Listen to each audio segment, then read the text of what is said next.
Can an LLC have stock? No. An LLC cannot issue stock. Only corporations can create and sell shares of stock to raise money from investors. Instead, LLCs use membership interests to represent ownership in the company.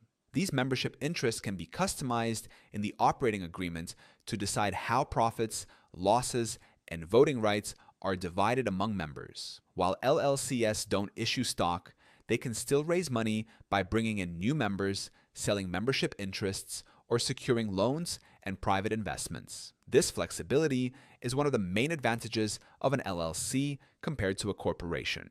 Zen Business can help you form your LLC and set up an operating agreement that makes it easy to bring in investors without needing stock. The link is in the description. And if you want a step-by-step breakdown of LLC basics, you can also download my free guide on how to set up an LLC. That link is in the description too.